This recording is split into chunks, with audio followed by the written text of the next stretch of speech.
To this end, the NIMH gave Calhoun access to a small piece of land that they owned in Maryland and the funding that was needed to construct Universe 25. The stated goal of the experiment was simply to see whether a perfect society would flourish.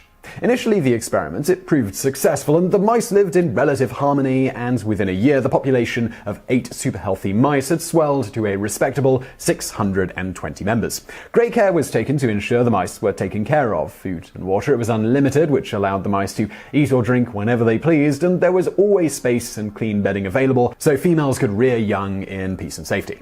Despite this, Calhoun noticed that after day 35 of the experiment, things started to go wrong. First of all, there was a noticeable drop in population growth. While initially the population of the mouse heaven had doubled every 55 days, after day 315 it doubled, according to Calhoun's notes, approximately every 145 days. This made little sense, as there was still ample space to house another 3,000 mice. In addition to a drop in population growth, Calhoun also noticed an abrupt change in behavior in both males and females. Social bonds broke down, and male mice, without a reason to defend their territory or food source, since both were plentiful, became dejected, forming cliques that randomly attacked one another for seemingly no reason. Females similarly began abandoning young or even attacked them, and slowly but surely both males and females simply stopped breeding. In the lead up to this, certain of the male mice began continually mating with whatever mouse happened to be around, be it male or female. Many of the mice also began to simply kill and eat one another despite the abundance of other food sources. Mothers also abandoned their babies. Mice would crowd together in groups of 50 or more in pens designed to hold 15 individuals,